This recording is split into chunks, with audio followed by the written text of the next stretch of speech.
Nobody expected the wife of a king to be crowned beside him. For years, the smart money in Britain said it would never happen. The palace itself had once promised the public a different, smaller title, a careful little word chosen to keep the peace, to soothe a nation that had not forgiven her. And yet, on a spring morning in 2023, a crown was lowered onto her head inside Westminster Abbey, and the woman the tabloids once called the most hated woman in Britain became queen. How did that happen? How did a title that everyone assumed was off the table quietly become hers, without a single loud announcement, without a fight in Parliament, without the public even realizing the exact moment the decision was made? The answer is stranger and quieter than any rumor. It has nothing to do with a dramatic decree, and everything to do with a single word that was there one day and simply gone the next. To understand that word, and why its disappearance mattered so much, you have to go back, not 5 years, not 10, but more than half a century, to a polo field where two young people met and set in motion one of the longest and most complicated love stories the modern monarchy has ever seen. The story begins in 1970. Charles was a young prince in his early 20s, still finding his footing in a world that watched his every move. Camilla was witty, easygoing, and completely unbothered by royal formality, which was exactly the thing that drew him to her. They met around the polo scene, the kind of world where the aristocracy mixed sport with long lunches and easy conversation. The two hit it off almost immediately. Friends from that time later described a real spark between them, the sort of connection that felt natural rather than arranged. For a while, it seemed like the beginning of something serious. But timing, as it so often does in this story, worked against them.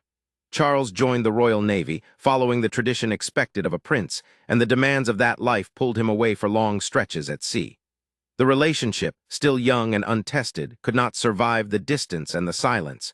It faded, and while Charles was away, Camilla's life moved forward without him. In 1973, she married Andrew Parker Bowles, an Army officer, and over the following years she built a family, raising 2 children and stepping into the ordinary rhythms of country life.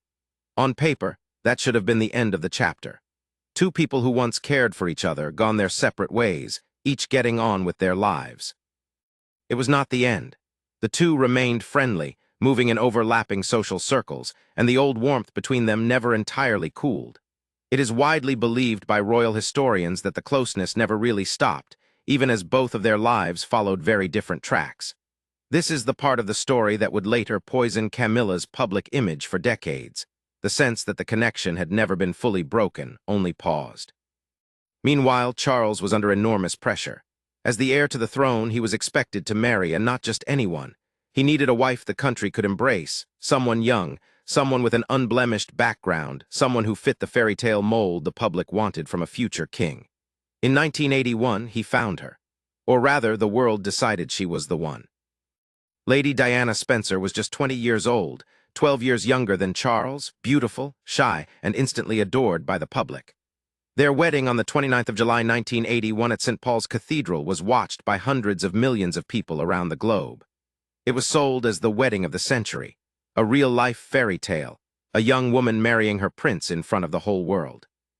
But the fairy tale had a crack in it from the very start, and only a few people knew how deep that crack ran. Diana, it later emerged, had grown suspicious even before she walked down the aisle. She reportedly discovered evidence of a personal gift Charles had intended for Camilla in the days before the wedding, and the discovery shook her. According to accounts she gave years later, she wanted to call the whole thing off. It was her own sisters who talked her out of it, telling her it was too late, that the world was already watching, that there was no turning back now. So she went ahead. There is one small, telling detail from that wedding day that captures how uneasy she already felt. Royal brides before her had traditionally promised to obey their husbands in their vows, a line rooted in centuries-old church custom. Diana quietly chose to drop that word. She would love him, comfort him, honor and keep him, but she would not promise to obey. At the time, most people saw it as a sweet, modern touch. Looking back, it reads almost like a young woman refusing to hand over all of herself to a marriage she already sensed might not hold. The marriage produced 2 sons, William and Harry, and for a while the public saw only the polished, smiling images. Behind those images, the reality was falling apart. Diana came to believe that Charles's feelings for Camilla had never truly gone away. She spoke in later years about the loneliness and hurt of feeling like an outsider in her own marriage. Her most famous line about that period cut straight to the heart of it. She described the marriage as being a bit crowded because there were 3 people in it, not 2. Those words, once spoken publicly, would follow all 3 of them for the rest of their lives. They turned a private heartbreak into a national drama, and they cast Camilla forever in the public's eyes as the woman who came between a beloved princess and her prince. By 1992, the strain had become impossible to hide. Charles and Diana separated. The years that followed were brutal. A slow, painful, very public unraveling of a royal marriage, played out in newspapers, biographies, and television interviews. Diana cooperated in secret with a biographer, recording her side of the story on tapes passed along through a trusted friend so that her involvement could be denied. The book that came out of it stunned the country, laying bare the private misery behind the public smiles. Charles, too, eventually spoke publicly about his relationship with Camilla, admitting the affair after his marriage had broken down beyond repair. The monarchy, an institution that survives on dignity and distance, suddenly found its most intimate secrets spilling out for everyone to read. Camilla and Andrew Parker Bowles divorced in 1995. The same year, Diana gave a now legendary television interview in which she spoke, calmly and devastatingly, about feeling like there had been 3 people in her marriage. It was a moment that sealed public sympathy firmly on Diana's side and public anger just as firmly against Camilla. In 1996, Charles and Diana's divorce was finalized. The fairy tale was officially over. And then came the tragedy that changed everything. In the summer of 1997, Diana was killed in a car crash in Paris. She was only 36 years old. The world's grief was overwhelming, raw, and enormous in a way that few public deaths have ever matched. Mountains of flowers piled up outside the royal palaces. Millions watched her funeral. Diana in death became something close to a secular saint, the people's princess, frozen forever young and wronged. And in that same moment, without anyone needing to say it out loud, Camilla became something else in the public imagination. The other woman, the one who had been there in the shadows, the person many blamed for the unhappiness of a princess the whole world now mourned. Think about what that meant for anyone who cared about Camilla's future. In the eyes of a grieving public, she was not just unpopular. She was, to many, the villain of the most emotional royal story of the century. The idea that she might one day stand beside Charles as his wife seemed impossible. The idea that she might one day be called queen was, frankly, unthinkable. Her lack of popularity was not a small problem to be managed. It was a wall. This is the crucial thing to understand before the rest of the story unfolds. Every single decision that would later be made about Camilla's title, every careful word, every quiet compromise, every delay was shaped by this shadow. The palace was not simply deciding what to call the wife of a future king. It was trying to find a way to bring a deeply disliked woman into the heart of the monarchy without triggering a public backlash that could damage the institution itself. That is a very delicate thing to attempt. Get it wrong, and you risk turning people against the crown. Get it right, and you might slowly, over years, change how millions of people feel. So Charles and Camilla did the one thing that few expected them to have the patience for. They waited. After Diana's death, they did not rush. They did not announce their relationship the moment the mourning period ended. They let time do its slow work. For a long stretch, Camilla stayed almost entirely out of public view, and when she did appear, it was carefully, gradually, one small step at a time. Her first significant public appearance as Charles's companion did not come until the late 1990s, and even then it was handled like a diplomatic operation. Every image, every setting, every timing chosen with enormous caution. The strategy behind this was simple to describe and incredibly hard to pull off. Let the public get used to her. Not all at once, not with a grand announcement demanding acceptance, but slowly, so slowly that people barely noticed their own feelings shifting. A woman seen once, then again, then a little more often. A woman who did not push herself forward, who did not try to replace Diana, who did not demand to be loved. Over months and years, the sharp edges of public hostility began, very gradually, to soften. It helped that Camilla herself never tried to be something she was not. She did not attempt to compete with the memory of Diana, which would have been a disaster. She did not present herself as glamorous or tragic or saintly. She was steady, down to earth, older, and comfortable in her own skin. She threw herself into charity work and public duties, showing up, doing the job, and slowly building a record of service that had nothing to do with the scandal. People who met her often came away surprised, describing someone warm and funny rather than the cold figure the tabloids had painted for years.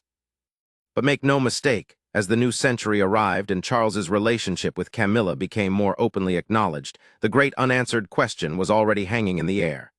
If they married, what would she become? Would she be a princess? A duchess?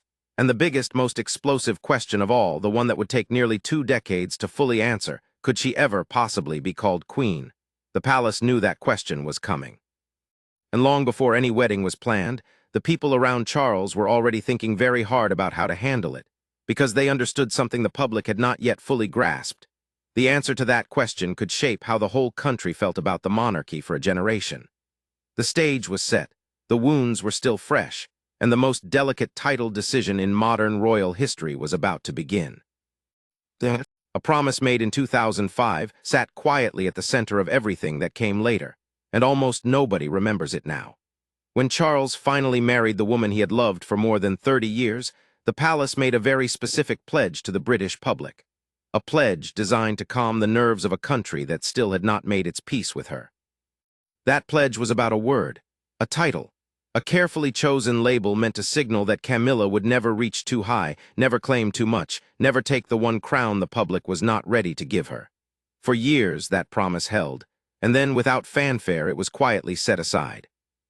But to understand how that happened, you first have to understand the extraordinary lengths the palace went to in order to make the marriage acceptable at all. Because in 2005, acceptance was still very far from guaranteed. By the early 2000s, Charles and Camilla had been together openly for several years. The relationship was no longer a secret to be managed, but a fact of royal life. Yet the decision to actually marry was still enormously sensitive. This was not a simple wedding between two private people. It was the marriage of the future king to a divorced woman who was, in the minds of many, tied forever to the collapse of the most beloved royal marriage in living memory. Every element of it had to be handled with care bordering on paranoia.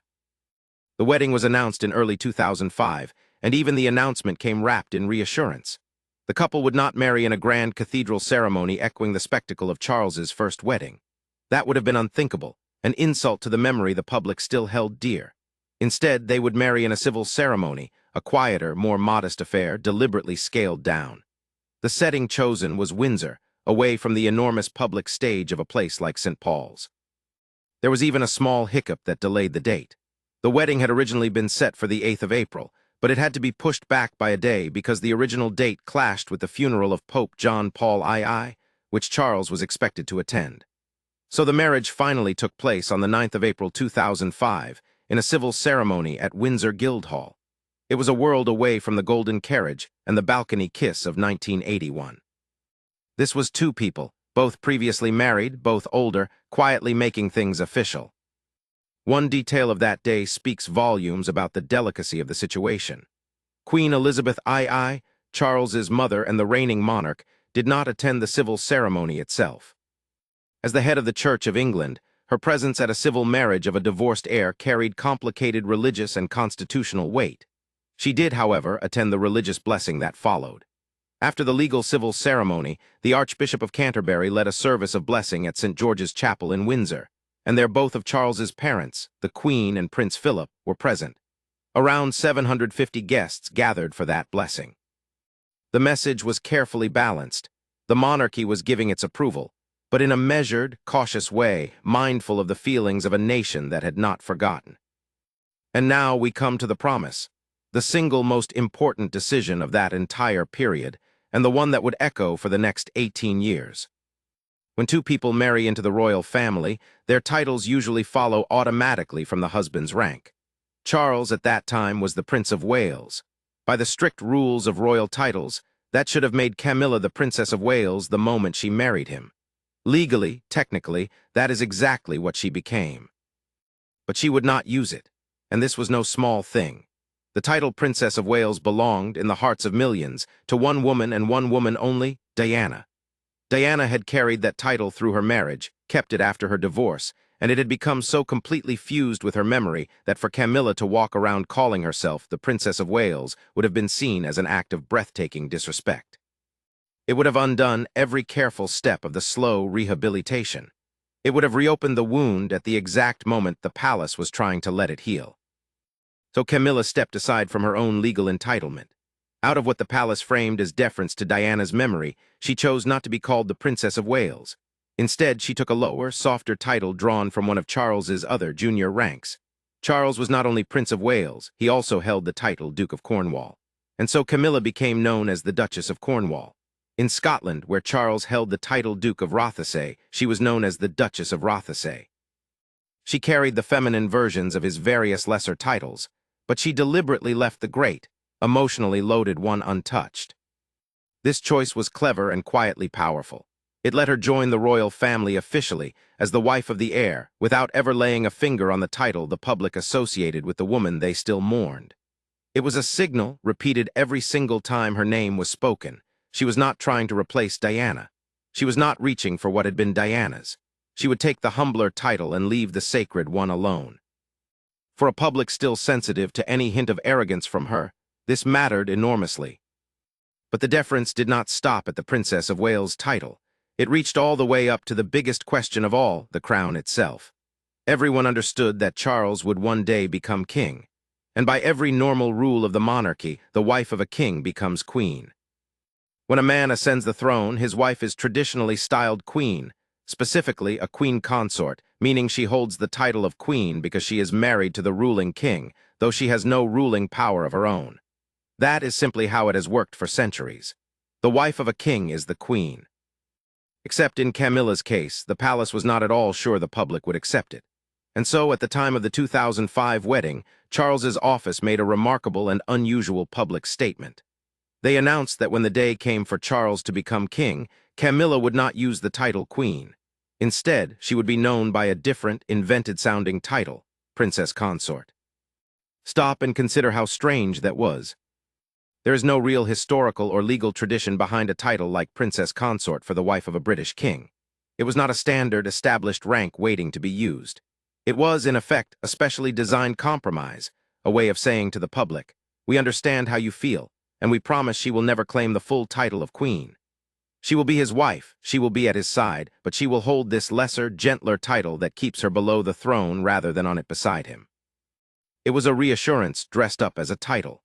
It was the palace bending over backwards to soothe a nation that still had not forgiven the woman Charles had married. For years, this was the accepted understanding.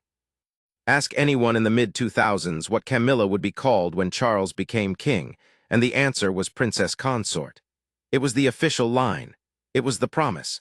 And it reflected the reality of the moment. The public simply was not ready to imagine Camilla wearing a crown and being called queen. Meanwhile, away from the question of titles, the slow work of changing hearts continued. As the Duchess of Cornwall, Camilla spent years quietly building a reputation as a hardworking, reliable member of the royal family. She did not seek the spotlight. She supported causes, particularly around literacy, reading, and helping victims of abuse, and she showed up to the endless round of engagements that fill a working royal's calendar. She stood beside Charles at official events, learning to carry the role without ever seeming to grab for more than was offered. Bit by bit, the public's view began to shift in a way that would have seemed impossible in 1997. The woman who had been cast as the villain of a national tragedy started slowly to become simply a familiar face, a steady presence, a dutiful royal, someone who did her job without drama. She was not adored the way Diana had been adored. She never would be, and she never tried to be. But adoration was not the goal. Acceptance was, and year by year that acceptance grew.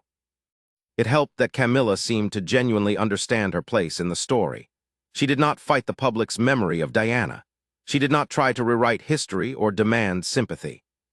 She simply carried on, doing the work, and let her actions slowly speak louder than the old headlines.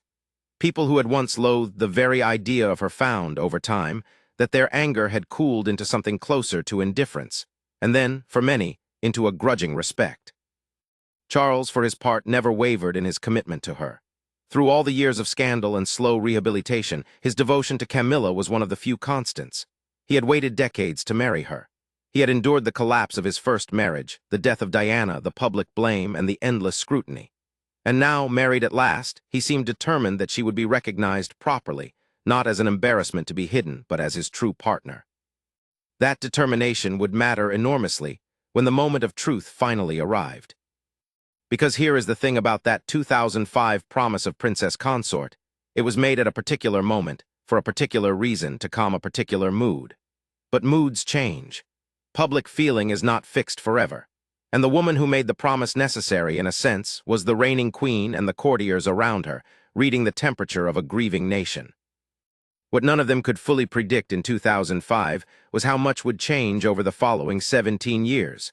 How much the public would soften, how much Camilla would prove herself, and how one carefully chosen statement from the highest possible authority would suddenly make the impossible not just possible, but almost inevitable. The promise of Princess Consort was real, but it was not carved in stone, and the ground beneath it was already quietly beginning to shift. There is a single sentence, spoken by a dying queen, that quietly rewrote the future of the British monarchy, and most people who heard it did not realize what they were witnessing. It came not in a dramatic speech or a formal decree, but folded gently into a message meant to celebrate an anniversary. In just a few words, the most respected woman in the country reached out and lifted a title that had been placed out of reach for nearly 2 decades. She did not order it. She did not command it. She wished it. And in the strange, tradition-bound world of the monarchy, that wish carried more weight than any law. From that moment, the long-standing promise that Camilla would only ever be a princess consort quietly collapsed, replaced by something the public had once found unthinkable. This is the story of how the word queen finally became hers, and of the even smaller word that vanished from her title right before the crown came down.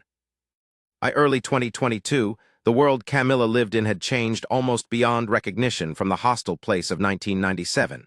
She had spent 17 years as the Duchess of Cornwall, quietly building a record of steady service. The public anger had faded into acceptance, and for many people, into genuine warmth. She was no longer the villain of a tragedy, but a familiar, dependable member of the family. The ground had shifted so much that the old promise, that she would only ever be a princess consort, was starting to feel like a relic of a different, angrier time. Then in February 2022 came the moment that changed everything. Queen Elizabeth II was marking a truly historic milestone, 70 years on the throne, her platinum jubilee, an achievement no British monarch had ever reached before. To mark the occasion, she released a message to the nation. It was warm and reflective, thanking the public for their support across 7 decades. But tucked inside that message was a line that would send a quiet shockwave through the royal world. Elizabeth wrote about the future, about the day when her son Charles would become king. And she expressed a wish. She said it was her sincere wish that, when that time came, Camilla should be known as Queen Consort. She asked the public to give Charles and his wife the same loyal support they had given her. Read those words again and feel their weight. For 17 years, the official position had been that Camilla would be a princess consort, that lesser, softer, invented title designed to keep her below the throne. Now the reigning queen herself, in the twilight of her long life, was setting that aside. She was not asking for a princess consort. She was asking for a queen consort.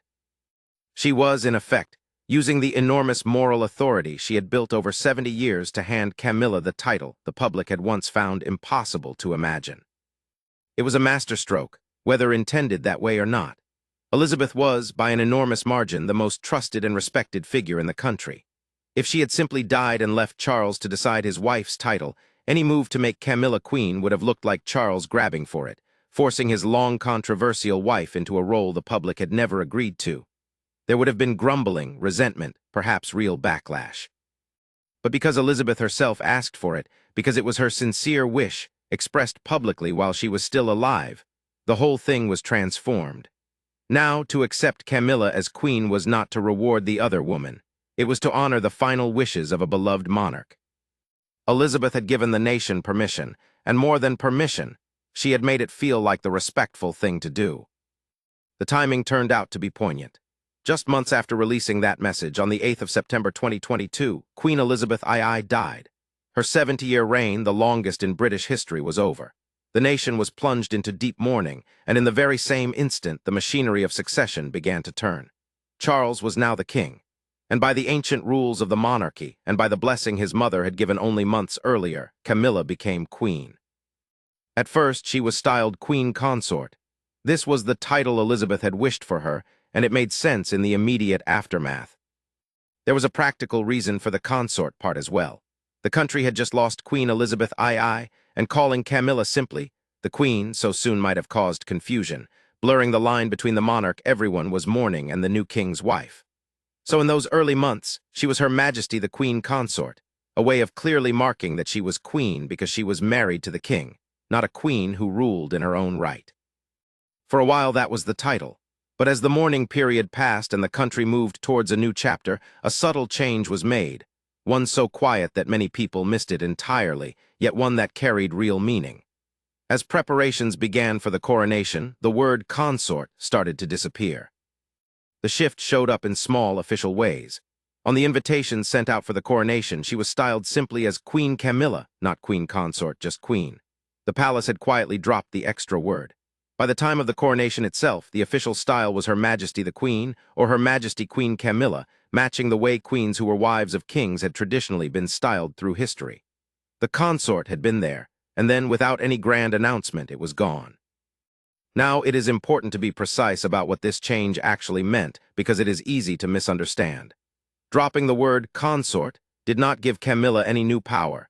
It did not make her a ruling queen. From a strict constitutional standpoint, almost nothing changed. She still had no political authority, no ruling role, no say in the governing of the country. Her position remained ceremonial and supportive, exactly as it had been. In terms of the actual machinery of the monarchy, whether she was called Queen Consort or simply Queen made no legal difference at all. So why did it matter? Why go to the trouble of quietly removing a single word if it changed nothing on paper? The answer lies in the world of meaning and message, not law, and this is where the deeper story lies. Historians and royal experts who looked closely at the change saw it as something far more significant than housekeeping. For one thing, there was a historical argument. Some experts pointed out that past queens who were wives of kings had, in practice, very rarely been referred to with the word consort attached to their everyday title. They were simply called the queen. By that logic, dropping consort for Camilla was not an unusual promotion at all. It was simply bringing her into line with tradition, styling her the way earlier queens had been styled. But there was a second, more pointed reading, and it cut right to the heart of Camilla's entire story. To some observers, the word consort carried an unspoken shadow. It could be read subtly as a little asterisk next to her name, a quiet reminder that she was not quite a full queen, that her position came with a qualification, that she was somehow a lesser or more provisional figure. Given everything Camilla had been through, given the decades of being cast as the illegitimate presence, the woman who did not truly belong, that little qualifying word could feel like a lingering mark of doubt. Seen this way, Charles's decision to remove consort was not a small piece of tidying up. It was a deliberate act with a clear purpose. One historian framed it as Charles asserting both his own legitimacy and Camilla's, a refusal to let her be seen as a half-queen, a footnote, a compromise. After all the years of criticism, all the whispers that she did not deserve to stand beside him, Charles was making a statement. His wife would not carry a qualifying word that hinted she was anything less than fully queen. By dropping consort, he was drawing a line under the doubt and declaring in the quietest possible way that she was the queen, full stop. It was a striking move for another reason, too. It broke gently with the recent expectation.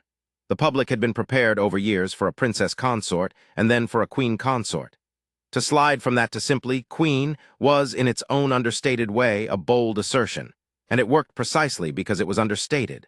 There was no grand speech demanding the country except Camilla as queen. There was no confrontation, no decree read aloud, no line drawn in defiance of public feeling. There was just a word, present one day and absent the next, so that by the time most people noticed, it already felt settled. And then came the moment that made it real for all the world to see. On the 6th of May 2023, inside Westminster Abbey, Camilla was crowned. It was the first British coronation in 70 years, a ceremony of immense weight and history.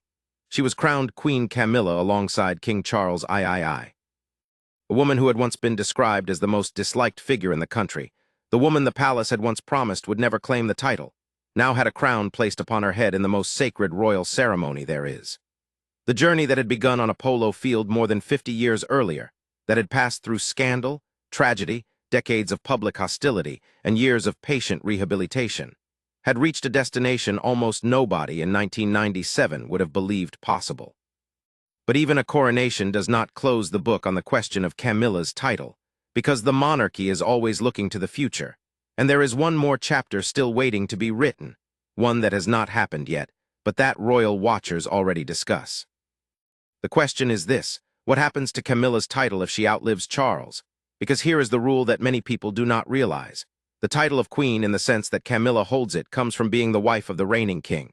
It is not hers to keep forever, independent of him. When Charles's reign eventually ends and the throne passes to the next monarch, Prince William's wife, Catherine, would then become the queen. There cannot be two women simply called the queen at the same time. So Camilla's title would have to change.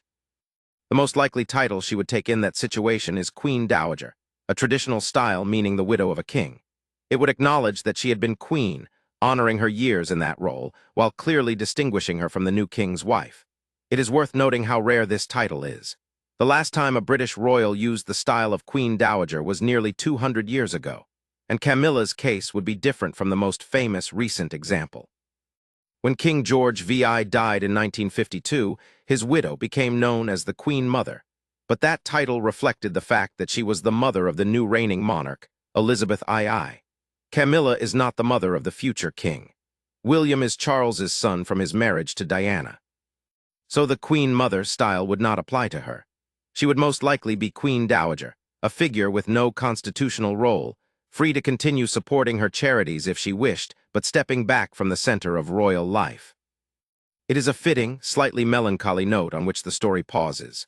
The title that took so long to reach her, that required the blessing of a dying queen and the quiet determination of a devoted king, would one day pass from her too, because in the end, a consort's crown is always tied to the reign of the one they married.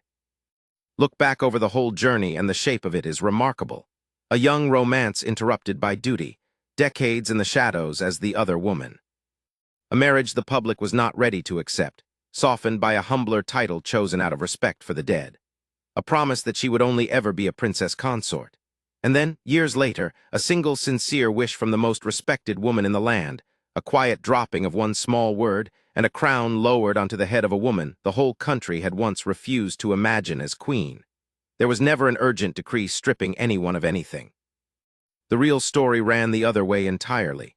It was not about a title being taken away.